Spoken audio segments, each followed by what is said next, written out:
여러분 안녕하세요. 우리 지난 시간에 했던 거 잠깐 복습을 하고 오늘 수업 넘어가도록 하겠습니다. 우리는 지금 헌법이라는 책에 기록된 국가기관에 대해서 배우고 있습니다. 먼저 지난 시간에 입법부에 대해서 배웠고요. 오늘은 대통령으로 구성되는 행정부에 대해서 함께 살펴볼 거예요. 여러분들 선생님이랑 지금부터 행정부에 대해서 선생님이랑 공부해 보도록 하겠습니다. 먼저 행정부에 대해서 공부하기 이전에 행정이라는 것에 대한 의미를 먼저 짚고 넘어가야 되겠죠. 여기서 말하는 행정이라는 것은 국회가 법을 만들죠. 그 만든 법을 실제 국민들 생활 속에서 집행하는 활동을 우리는 행정이라고 합니다.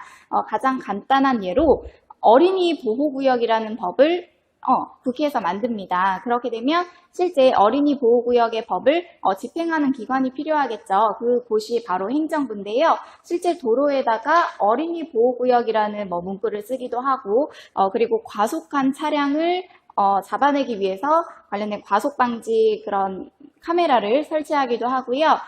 그런 과속한 차량에 대해서 과태료도 부과하는 등의 그런 법과 관련해서 여러 가지 활동을 하는 부서라고 여러분들 생각하시면 돼요.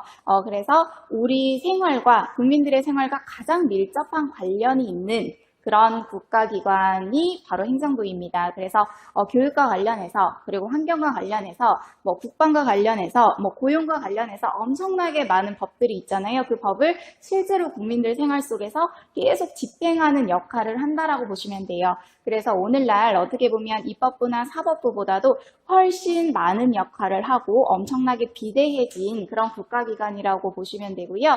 그래서 정말 잘 행해지면 국민들의 생활이 정말 편안하겠지만 행정부가 정말 잘못 행해지게 되면 그 직접적인 피해는 국민들이 받게 되는 거죠. 그래서 이 행정부를 우리 지난 시간에 배운 입법부가 계속 감시하고 견제하고 비판하는 역할을 하고요. 그것들을 입법부에만 맡겨놓는 것이 아니라 우리 국민들이 이러한 국가기관의 역할에 대해서 조직에 대해서 잘 알아서 우리 국민들의 눈으로 이 행정부를 감시하고 비판하고 견제하는 그런 친구들 그리고 선생님이 되어야 될 것 같습니다.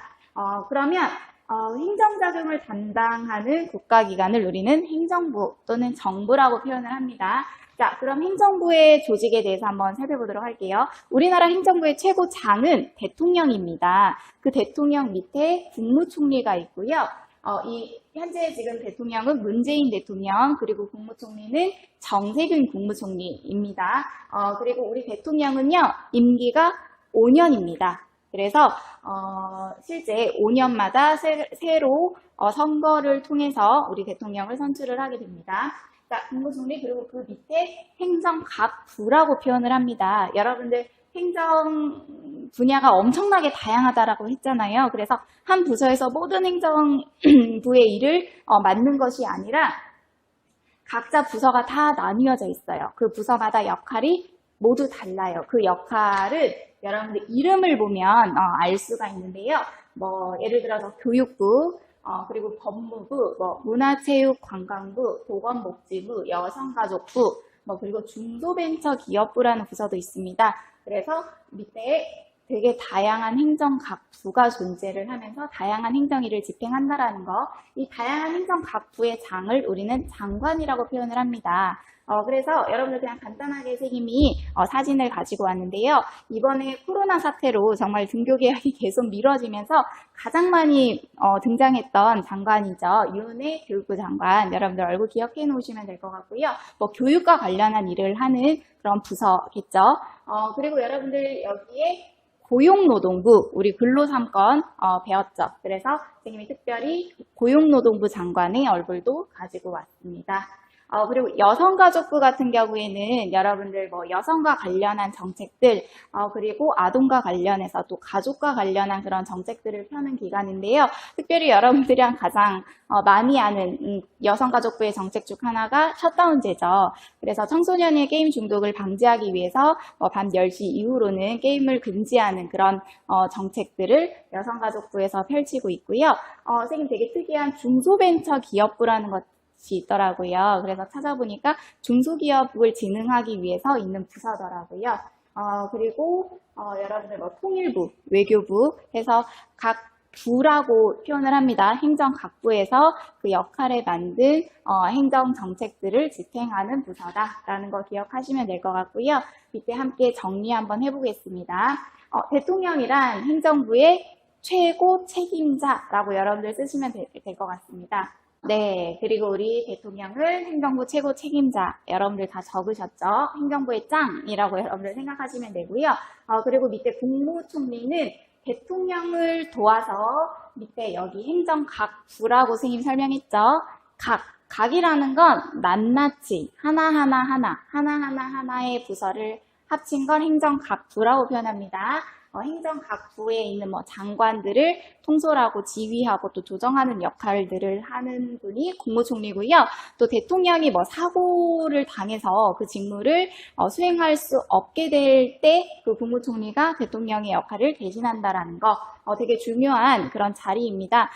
흔히 우리 미국의 대통령제를 가지고 온 형태인데요. 미국 같은 경우에는 부통령이라는 것이 있어요. 그래서 대통령 밑에 부통령이 있는데 우리나라는 되게 특이한 게 부통령이 아니라 그 자리에 국무총리가 대신한다라는 거. 그래서 행정각부를 통솔하고 지휘하고 또 행정각부와 대통령을 이렇게 연결시켜주는 역할을 하겠죠. 그리고 여러분들 우리나라 행정부의 최고 짱이 아무리 대통령이라고 할지라도 대통령 혼자서 모든 정책을 결정하면 그게 바로 독재 정권이죠. 절대 그래서는 안 됩니다. 그래서 대통령, 그리고 국무총리, 그리고 밑에 있는 각 부서의 장관들이 함께 모여서 중요한 정책에 대해서 결정할 수 있는 회의기구가 있어요. 꼭 기억하세요. 그 회의기구가 바로 국무회의라는 것입니다. 그래서 대통령, 국무총리, 국무위원으로 구성된다. 여기서 말하는 국무위원은 국무회의에 참석하는 사람을 국무위원이라고 합니다. 예를 들어서 장관들을 생각하면 되겠죠. 그래서 대통령, 국무총리, 장관이 모여서 심의 기관이라는 건 심도 있게, 깊이 있게 논의하는 그런 회의다라고 여러분들 생각하시면 돼요. 여러분들 학생회랑 똑같습니다. 여기서 얘기하는 대통령은 학생회장, 규용이라고 생각하면 되고요. 국무총리는 학생회 부회장, 지수, 그리고 각부 장관들은 여러분들 우리 학생회도 각 부서가 있죠. 체육부도 있고요, 홍보부도 있고요, 여러 가지 부서가 있는 걸로 알고 있습니다. 그 학생회장, 부회장, 그리고 각 부의 그 장들이 모여서 하는 회의를 학생회 회의라고 부르죠. 그것처럼 국무회의도 존재한다라는 거 여러분들 기억하시면 되고요. 그리고 밑에 행정각부는 선생님 설명했습니다. 여러 여성가족부, 보건복지부, 교육부, 법무부 이런 부서들을 행정각부라고 하고요. 구체적인 행정 사무를 처리하는 그런 부서다라는 거. 그리고 마지막으로 정말 중요한 거 여러분들 선생님이랑 감사원 함께 살펴보도록 할게요. 네, 선생님이 저렇게 빨간 표시로 별 표시까지 했습니다. 정말 중요한 기관입니다. 일단 여러분들 감사라는 말 입법부에서도 잠깐 듣지 않았었나요? 그러니까 국정 전반에 대해서 행정부를 견제하고 감시하는 기능을 하는 게 국정감사라고 했죠. 입법부에서 했던 국정감사. 여러분들 행정부는 정말 많은 일을 한다라고 했어요. 국민들의 생활과 정말 직접 밀접한 관련이 있는 여러 가지 정책들을 집행을 하는 부서가 행정부예요. 그렇기 때문에 입법부라는 부서가 계속 견제하고 감시하고 비판하는, 즉 행정부 일에 대해서 견제, 감시, 비판하는 일이 되게 중요합니다. 그런데 입법부 혼자 행정부를 감시하고 견제하고 비판하는 데는 한계가 있습니다. 그래서 행정부에는 되게 특이한 기관이 하나가 있어요. 그것이 바로 감사원이라는 것입니다. 감사원은 행정부 스스로를 감시하고 견제하고 비판하는 부서를 하나를 뒀어요. 그것이 바로 감사원이라는 거. 여러분들 여기서 감사원 찾으셨나요? 바로 대통령 밑에 감사원이라는 국가기관이 있죠? 여러분들 이 감사원은요, 대통령 직속기관이에요. 즉 다른 부서에 소속이 되지 않고 대통령 바로 밑에 딸려있는 부서라고 여러분들 생각하시면 되고요. 매우 독립적인 기관입니다. 선생님이 설명 안 해도 왜 독립적이어야 하는지 아시겠죠? 다른 각 부서 또는 국무총리의 그런 외압이나 그런 압력을 받지 않고 스스로 행정부를 감시하고 비판하기 위해서, 제대로 행정부의 잘못된 일을 조사하기 위해서 대통령 직속 기관으로 감사원을 뒀다라는 거 여러분들 기억하시면 될 것 같아요. 자, 선생님 한번 읽으면서 밑줄 그어볼게요. 감사원은 대통령 직속 기관으로 독립적인 지위를 가집니다. 그래서 국가에 일단 두 가지 정도 역할을 하는데요. 국가의 모든 수입과 지출, 즉 국가 돈이죠. 국가의 예산을 검사를 합니다. 실제 제대로 집행이 되었는지를 감사원이 행정부의 예산 사용을 꼼꼼히 따져가면서 감사를 하고요. 두 번째 역할은 공무원이 직무를 제대로 처리하는지에 대해서 확인하는 역할을 합니다. 그래서 오늘날 행정부가 정말 비대해졌어요. 정말 많은 일들을 하고 있는데 그래서 이 감사원의 역할은 더욱더 오늘날 와서 더욱더 중요해졌다라고 여러분들 생각하셔야 합니다. 그래서 우리 감사원까지 살펴봤고요. 이거 하나만 선생님 더 설명하고 넘어갈게요. 국무총리는 대통령이 임명을 해요. 근데 우리 지난 시간에 배웠듯이 국회의원들이 동의를 해줘야만 국무총리가 임명을 할 수가 있습니다. 그런데 특이한 건 여기 나온 이 장관들, 각부 부서의 장관들은요, 대통령이 역시 임명을 합니다. 그런데 국회의원들의 동의를 받지 않더라도 대통령이 임명할 수 있다라는 거 여러분들 참고하시면 될 것 같고요. 그리고 대통령의 직속기관인 감사원의 짱을 우리는 감사원장이라고 표현을 합니다. 이 감사원장도 누가 임명할까요? 그렇죠. 행정부의 수장인 대통령이 임명을 합니다. 그래서 여러분들이 이것만 보더라도 우리나라 행정부의 장인 대통령의 역할이 엄청나죠. 그래서 선생님이랑 이렇게 행정부의 역할에 대해서 조직에 대해서 선생님이랑 같이 살펴봤는데요. 선생님이 옆에 학습지에다가 여러분들 국무회의와 감사원이 너무 추상적인 개념이잖아요. 그래서 실제 최근 뉴스들을 한번 검색을 해왔습니다. 선생님이랑 잠깐만 살펴보고 넘어가도록 하겠습니다. 네, 여러분 국무회의와 관련한 뉴스 기사 그리고 감사원과 관련한 뉴스 기사 선생님 하나씩 가지고 왔는데요. 여러분들 어떤 회의를 할 때 회의를 진행하는 사람이 필요하잖아요.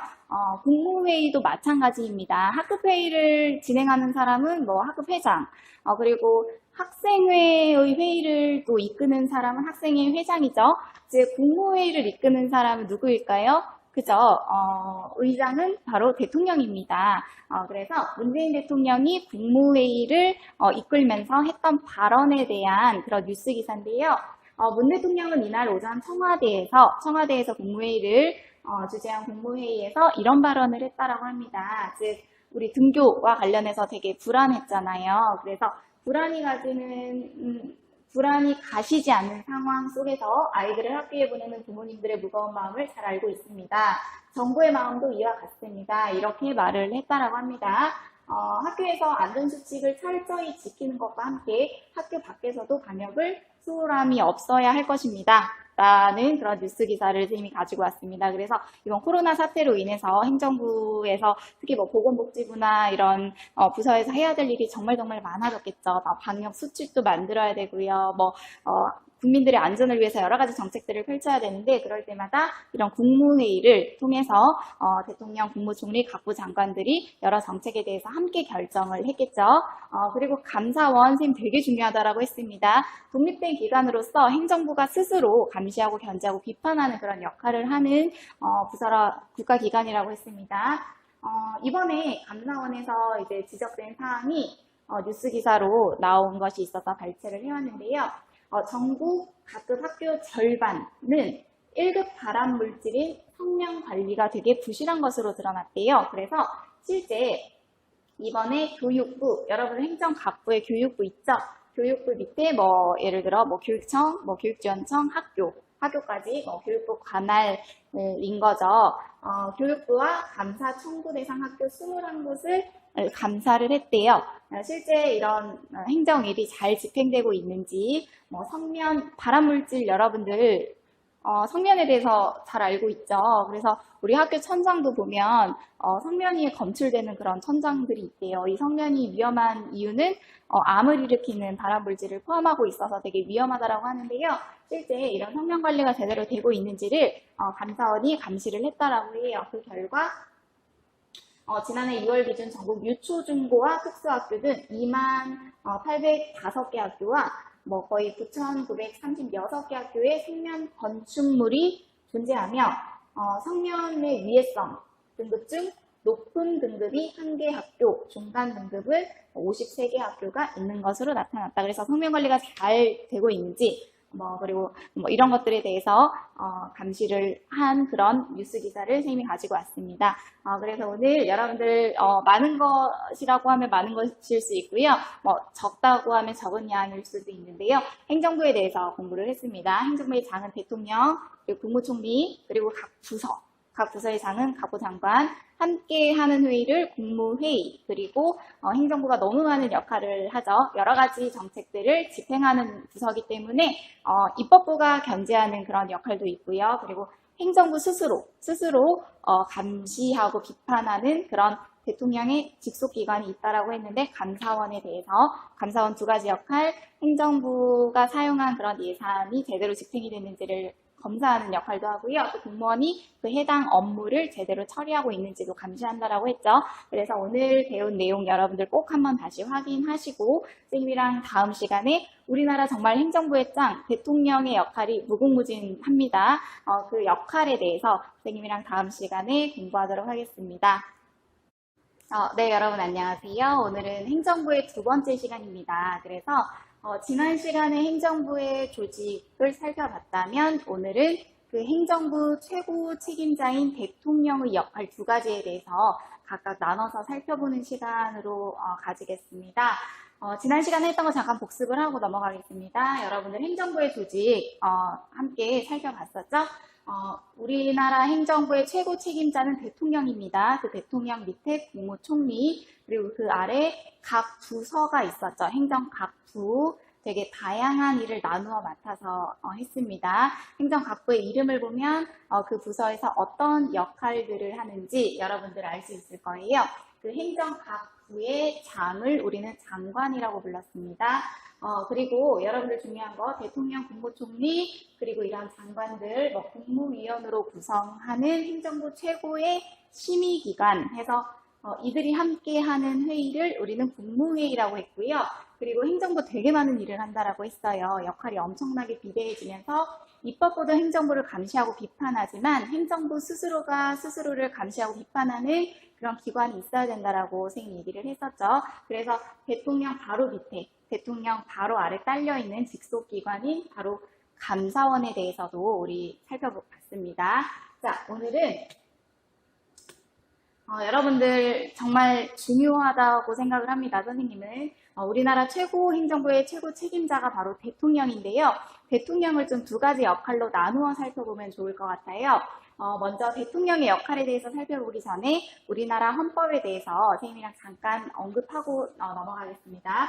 여러분들 여기 보시면 대통령의 임기라는 것이 나와요. 현재 우리나라 대한민국은요. 직접 선거에 의해서 국민들의 선거에 의해서 대통령이 선출이 되죠. 그러면 한 번 선출된 대통령은 평생 그냥 평생 대통령직을 수행하는 건 아니죠. 국회의원은 4년이라고 했습니다. 4년마다 선거를 통해서 새로운 국회의원을 뽑습니다. 대통령은 몇 년일까요? 네, 바로 5년입니다. 중임 금지라는 것은 한 번 대통령이 되면 다시는 대통령이 될 수 없다라는 거예요. 이건 헌법에 명시가 되어 있습니다. 그리고 국회의원 같은 경우에는 4년마다 다시 국회의원 선거를 하지만 국회의원은 또 다시 후보로 나와서 국민들이 뽑아준다면 선거에서 당선이 된다면 다시 국회의원 할 수 있습니다. 자, 대통령의 두 가지 역할에 대해서 헌법 제66조에 나와 있는 부분을 함께 보겠습니다. 대통령은 국가의 원수라고 표현을 합니다. 국가의 원수이며 외국에 대하여 국가를 대표합니다. 그리고 행정권은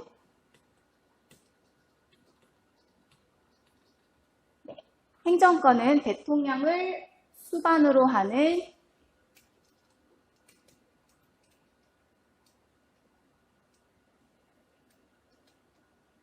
정부에 속한다라고 헌법에 나와 있습니다. 선생님이 간략하게 그냥 설명을 하자면 여러분들 우리나라 대통령은요 국가 원수로서의 기능을 하고요. 한 가지 국가 원수로서의 기능. 그리고 다른 한 가지는 행정부 수반으로서 역할을 합니다. 선생님이 아까 전에 대통령의 두 가지 기능에 대해서 설명을 한다라고 했잖아요. 그 첫 번째는 국가 원수로서의 역할, 그리고 그 두 번째는 행정부 수반으로서의 역할을 담당을 합니다. 여러분들 그냥 간단하게 생각해서 국가 원수라는 것은 여러분들 원수의 원은 으뜸 원자, 숫자는 우두머리 숫자입니다. 그래서 우리나라 그냥 최고 지도자를 원수라고 표현을 해요.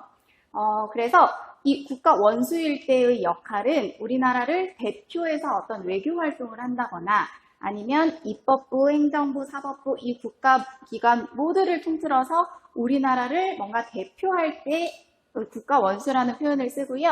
행정부 수반, 이 숫자도 여러분들 우두머리 수입니다. 행정부 수반이라는 역할은요. 입법부, 행정부, 사법부 할 때 그 행정부 안에서 최고 우두머리라는 뜻이기 때문에 그 행정부 안에서 최고 책임자로서의 역할에 대해서 우리는 행정부 수반으로서의 역할이라고 표현을 해요. 그래서 오늘 대통령의 다양한 역할들이 있는데 그 역할을 우리나라를 좀 대표하는 국가 원수로서의 역할, 그리고 그냥 행정부 내에서 최고의 지도자로서 역할을 하는 행정부 수반으로서의 역할 두 가지로 좀 구분을 해보고자 합니다. 그렇게 어려운 내용은 아니에요. 포인트 하나만 여러분들 기억하시면 모든 문제들이 해결이 된다라고 생각하시면 돼요. 그 포인트가 바로 우리나라 전체를 대표하느냐 아니면 행정부 내에서 역할을 하느냐 그 포인트만 가지고 역할을 한번 구분해 보도록 하겠습니다. 네, 먼저 첫 번째 선생님이 이미 설명을 했습니다. 우리나라는 직접 선거로 대통령 선출하고 임기가 5년이다. 다시 대통령을 하지 못한다라는 거. 여러분들 첫 번째 국가 원수로서 대통령의 역할이 나와 있죠. 자, 우리 문재인 대통령과 현재 지금 저기 중국 시진핑 국가 주석이라고 표현을 해요. 중국은 대통령이라고 표현을 안 하고 우리나라 대통령의 위치에 있는 사람을 주석이라고 표현을 합니다. 그래서 대통령과 주석이 만나서 어떤 한 약속을 맺습니다. 여러분들 아시죠? 국가와 국가가 맺은 약속을 우리는 조약이라고 표현을 합니다. 그래서 외국과 조약을 체결하고 외교사절, 그래서 외국에서 온 손님을 맞이하는 그런 외교 활동을 하는 그런 문재인 대통령의 모습은 국가 원수로서 대통령의 모습이겠죠.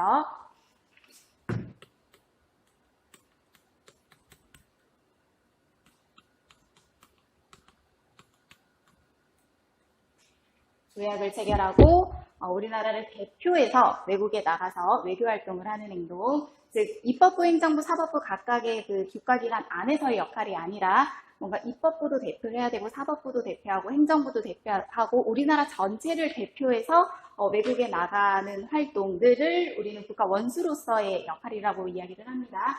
자, 두 번째도 국가 원수로서의 역할인 이유가 여러분들 지금 문재인 대통령이 선생님이 유남석이라는 헌법재판소장을 임명을 하고 있습니다. 여러분들 이 역할도 국가 원수로서의 역할이에요. 왜냐하면 이 유남석 헌법재판소장은 여러분들 입법부에 속한 사람일까요? 행정부에 속한 사람일까요? 사법부에 속한 사람일까요? 일단 문재인 대통령은 행정부에 소속된 최고 책임자예요. 이 헌법재판소, 여러분 재판이라는 건 사법부에서 행해지는 거죠. 즉 행정부, 입법부, 사법부가 동등하다. 그리고 서로 견제와 비판을 한다라고 하는데 이 행정부의 장이 사법부의 장을 임명한다라는 건 여러분들 그냥 단지 행정부 안에서의 최고 책임자로서 사법부의 장을 임명할 수는 없는 거죠. 즉 입법부, 행정부, 사법부를 통틀어 우리나라의 국가를 대표하는 행정부의 수반보다 훨씬 더 약간 높은 국가 원수로서의 역할을 할 때 사법부의 장을 임명할 수 있다라고 여러분들 생각하시면 돼요. 그래서 국회의 동의를 얻어 일단 대법원장도 사법부입니다. 그리고 헌법재판소장도 사법부죠.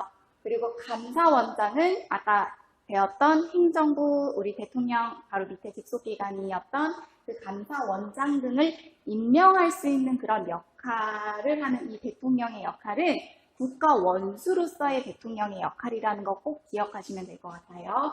그래서 대법원장, 헌법재판소장, 감사원장과 같은 사람을 우리는 입법부, 행정부, 사법부에 소속된 사람들이잖아요. 그렇기 때문에 이를 헌법에 기록된 국가기관이라 그래서 헌법기관이라고 이야기를 합니다.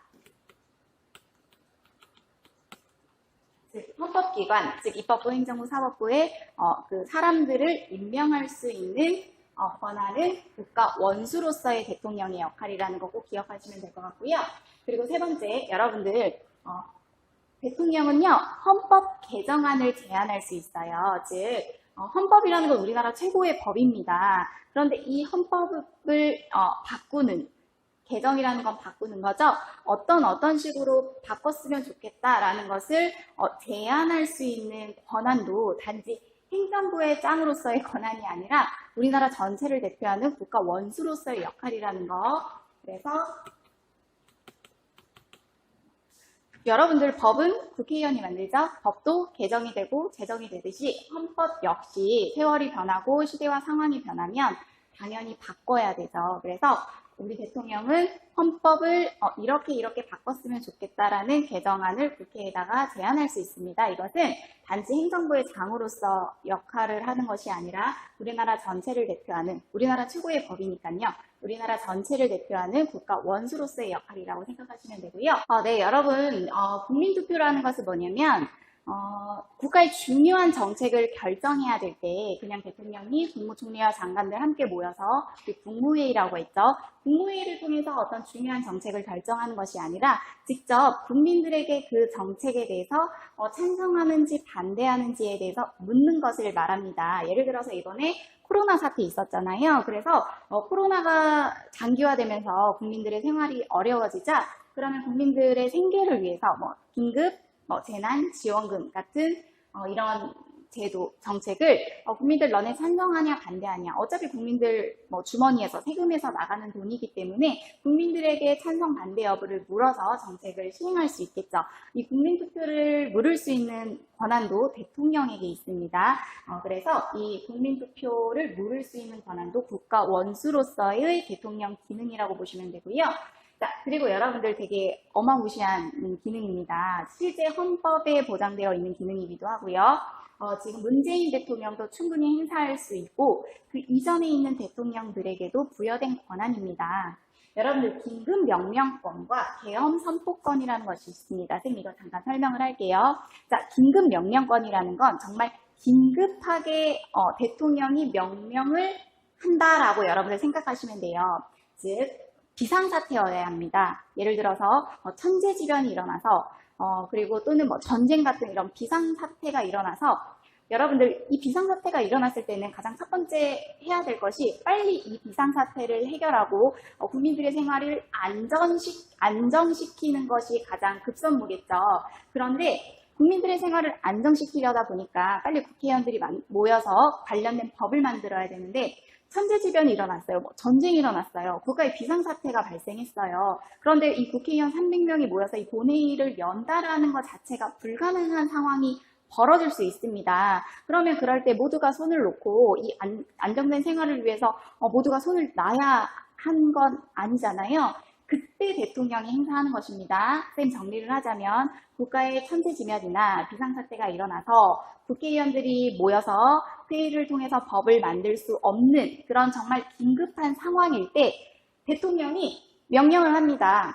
대통령의 명령이 곧 법과 같은 효력을 가질 수 있는 권리가 긴급명령권입니다. 여러분들 평소에 대통령 명령할 수 있습니다. 대통령이 하는 명령은 어떤 정책을 수행하기 위해서 필요한 명령들인데요. 이 명령은 당연히 국회의원들이 만든 법 아래에 있습니다. 그래서 가장 최고의 법 헌법, 그리고 국회의원들이 만든 일반적인 법률, 그리고 그 밑에 대통령의 명령이 있다고 생각하시면 되는데 이때 하는 대통령의 명령은 긴급명령권이라고 해서 국회의원이 만든 법률과 거의 동등한 효력을 가진다라고 보시면 돼요. 엄청난 권리죠. 그러나 목적은 뭘까요? 당연히 이 비상사태, 긴급한 사태를 빨리 해결하기 위한 것이 목적이어야 되죠.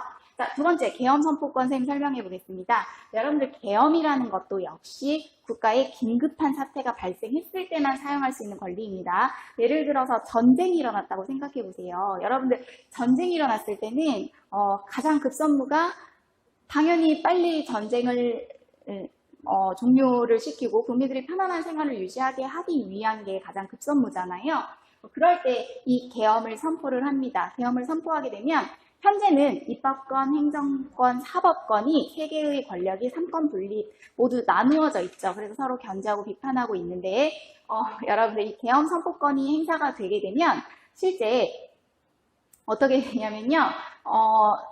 이 입법권, 행정권, 사법권이 군대 최고 지도자에게 모두 넘어간다라는 것입니다. 그런데 여러분들 입법권, 행정권, 사법권을 왜 굳이 한 사람 군대 최고 책임자에게 넘기냐면 이것도 목적이 있어요. 당연히 이 비상사태를 빨리 해결하기 위해서 한 사람이 권력을 잡으면서 모든 비상사태를 해결하는 것이 가장 효율적이라고 생각을 하기 때문에 이 대통령이 계엄을 선포를 하게 되면 입법, 행정, 사법 모든 권력이 누구에게? 군대에게 넘어간다라는 거예요. 그럼 이 군인들은 빨리 이 사태를 해결하기 위해서 노력을 해야겠죠. 그런데 계엄 선포가 계속 장기화가 되면 여러분들 국민의 기본권 상당하게 심각하게 침해당합니다. 그렇기 때문에 국회의원들이 제적의원 과반수 이상 찬성을 하면 계엄 빨리 해제시켜야 합니다. 우리나라 국회의원 제적의원 300명이니까 300명 중에 150명 이상이 찬성하면 계엄을 해제해야겠죠. 그 다음에 여러분들 빨리 켜서 행정부 수반으로서의 대통령의 역할에 대해서 같이 살펴보도록 하겠습니다. 네, 여러분 이제 켰습니다. 자, 행정부 수반은요, 그냥 행정부 내에서 그 대통령의 역할이라고 보시면 돼요. 이 국가원수로서의 역할은요, 우리나라 전체를 대표하는 역할, 즉 입법부, 행정부, 사법부까지도 모두를 대표하는 그런 대통령의 역할이라고 보면 이 행정부 수반은 단지 행정부라는 자그마한 국가기관 안에서 대통령이 수행하는 역할이라고 보시면 돼요. 구분하실 수 있겠죠? 자, 당연히 행정부 수반, 숫자, 우두머리 숫자예요. 행정부 최고 책임자가 대통령이니까 행정부를 지휘하고 감독하는 역할을 하겠죠. 자, 그래서 여러분들 대통령 밑에 국무총리, 국무총리 밑에 행정각부 장관들이 있습니다. 당연히 그 행정부의 짱이 대통령이기 때문에 그 대통령이 밑에 있는 장관을 임명할 수 있겠죠. 임명이라는 것은 그 자리에 앉히는 것을 의미합니다. 그래서 지금부터 장관의 역할을 수행하세요. 그래서 여러분들 많이 보셨죠? 교육부 장관, 유은혜 교육부 장관을 임명하는 모습입니다. 그런데 대통령의 권한은 막강해요. 행정부 안에서도. 그 장관을 그 자리에 앉힐 수도 있고요. 그 자리에서 물러나게 할 수도 있습니다. 그래서 그 자리에 앉히는 걸 임명, 그 자리에서 물러나게 하는 걸 해임이라고 합니다. 그래서 임명과 해임을 합쳐서 우리는 임면이라고 표현을 합니다. 자, 한번 밑에 것도 빨리 보겠습니다. 자, 그리고 당연히 여러분들 대통령, 국무총리, 각부 장관이 함께 모여서 무슨 회의 하죠? 국무회의 했었죠. 그래서 중요한 정책들을 결정을 했었죠. 그 회의의 장을 의장이라고 합니다. 의장이란 그 회의를 이끌어 나가는 사람입니다. 당연히 그 행정부 안에서 자기네들끼리 하는 회의를 이끌어 나가는 국무회의 의장으로서의 역할은 당연히 국가원수 아니죠. 행정부 수반으로서의 역할입니다. 자, 그리고 마지막 여러분들 대통령은요 국회에서 법률을 만들었을 때 그 법률을 대통령에게 최종적으로 전달을 해서 대통령이 공포하는 그런 역할을 한다라고 했습니다. 그런데 이때 입법부가 만든 법률을 선생님이 지난 시간에 얘기했었죠. 거부할 수 있는 권리가 대통령에게 있습니다. 이것은 입법부, 행정부, 사법부가 동등한 권한을 가지고 있다라는 것을 전제하고 행정부의 장이 입법부의 장, 예를 들어서 국회의원들의 장을 국회의장이라고 했죠. 국회의장에게 돌려보내면서 다시 한 번만 검토해 주세요 라고 요청할 수 있는 건 그 입법부와 행정부가 동등하다라는 그런 상황 가정하에서 행정부 수반으로서의 역할이라는 거 기억하시면 될 것 같아요. 그래서 법률안 거부권도 행사할 수 있다라는 거. 선생님이랑 진짜 많은 것들을 했는데 어떻게 생각하면 포인트 하나입니다. 어떤 포인트냐면 우리나라 입법부, 행정부, 사법부 전체를 통틀어서 외국의 우리나라를 대표하는 역할, 국가 원수, 그리고 입법부, 행정부, 사법부의 모든 권력을 통틀어서 무언가를 할 수 있다는 거, 국가 원수. 그런데 그 행정부라는 국가기관 조직 안에서 그 안에서 이루어지는 역할에 대해서는 당연히 행정부 수반으로서의 역할이겠죠. 그래서 여러분들 책에 지금 행정부 수반 국가 원수로서의 역할을 나누어서 설명을 해놨습니다. 선생님이 밑에 자막으로 이제 그 문제를 풀어주도록 하겠습니다. 여러분들 먼저 한번 문제 풀어보도록 할게요. 그리고 다음 시간에 또 복습을 하도록 하겠습니다.